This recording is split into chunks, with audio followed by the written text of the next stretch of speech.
தருமபுரி வள்ளலார் திடல் பகுதியில் அதிமுக பொதுச் செயலாளர் எடப்பாடி பழனிசாமி பிரச்சாரம் மேற்கொண்டு வருகிறார். நேரலையில் காணலாம். 100% அதிமுக பாட்டாளி மக்கள் கட்சி வேட்பாளர் வெற்றி பெறுவார்கள். வெற்றி பெற செய்வீர்களா? திமுக அதனுடைய கூட்டணி டெப்பா செலுக்கின்ற அளவுக்கு செய்வீர்களா? இன்றைக்கு திரு ஸ்டாலின் அவர்கள் ஈரோட்டில் இன்னைக்கு பேசியிருக்கிறார். விந்தையா இருக்குது, ஆச்சரியமா இருக்குது. இன்றைக்கு தமிழ்நாட்டில் பெண்கள் அதிகமாக வேலைக்கு போயிட்டு இருக்காங்களாம், கண்டுபிடிச்சிட்டார். இது ஏற்கனவே தமிழகத்தில் அதிகமாக பெண்கள் வேலை பார்த்துட்டு இருக்காங்க.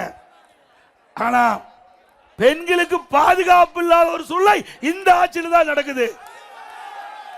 உண்மைதானே? ஆனா ஸ்டாலின் சொல்றாரு, எடப்பாடி பழனிசாமி வேண்டும் என்ற திட்டமிட்டு அவருடைய நல்ல ஆட்சி பொறுத்து கொள்ள முடியாம பெண்களுக்கு பாலியல் சீண்டல் அதிகமாக இருப்பதாக குறை சொல்லுகிறார். திரு ஸ்டாலின் அவர்களே, நாங்கள் குறை சொல்லல, உங்களுடைய புள்ளி விவரம் குறை சொல்லுது.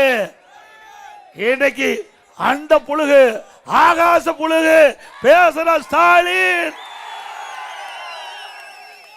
தமிழக அரசின் உங்களுடைய ஆட்சியினுடைய புள்ளி விவரப்படி பெண்களுக்கு பாலியல் துன்புறுத்தும் வழக்குகள் 26,651.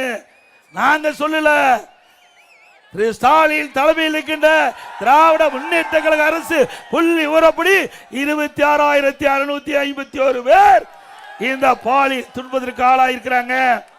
இதுல போக்சோ வழக்கு 18,000 வழக்குகள் பதிவு செய்யப்பட்டதாக உங்களுடைய அரசாங்கத்துடைய புள்ளி விவரம் தெரிவிக்கின்றது. இதுல நீதிமன்றம் போய் அது பாதிக்கப்பட்டவர்களுக்கு 6,999 பேர் பாதிக்கப்பட்டதாக, இன்றைக்கு இந்த சிறுமிகள் பாதிக்கப்பட்டதாக உயர் நீதிமன்றமே தீர்ப்பளிக்கப்படுகிறது.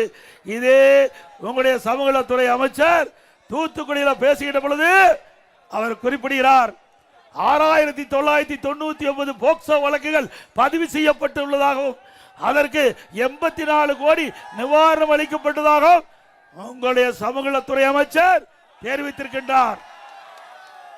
இந்த போக்சோ வழக்குனா சிறுமிகள் பாதிக்கப்படுகின்ற வழக்கு.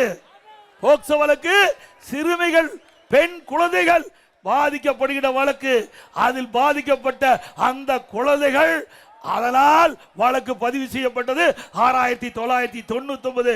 அப்படி இருக்கின்ற பொழுது ஸ்டாலின் வடிகட்டிய பொய்யை பேசிக் கொண்டிருக்கிறார்.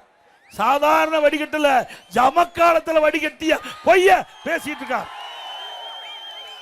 தமிழகத்தில் பாலியல் சீண்டலே இல்லையா? தினந்தோறும் பத்திரிகை திறந்தா, ஊடகத்தை பார்த்தா இதுதான் செய்தி. இந்த பாலியல் சீண்டல் சிறுமிகள் பாதிக்கிறாங்க, பெண்கள் பாதிக்கிறாங்க, வயது முதிர்ந்த பாட்டியமா கூட பாதிக்கிறாங்க. இப்படிப்பட்ட வெக்கங்கட்ட ஆட்சியில ஸ்டாலின் ஈரோட்டில் இன்று பேசுகிறார், எடப்பாடி பழனிசாமி வேண்டும் என்று பாலியல் சீண்டல் அதிகமாக தமிழகத்தில் இருப்பதாக பேசி வருகிறார் என்று ஒரு குற்றச்சாட்டை சொல்கிறார். இது உண்மையா? உண்மையாதான் நடக்குது. திமுக அரசாங்கம் வெளியிட்ட புள்ளி அறிப்பு தான் நான் படிச்சுட்டு இருக்கிறேன், சொல்லிட்டு இருக்கிறேன். உண்மைதானே?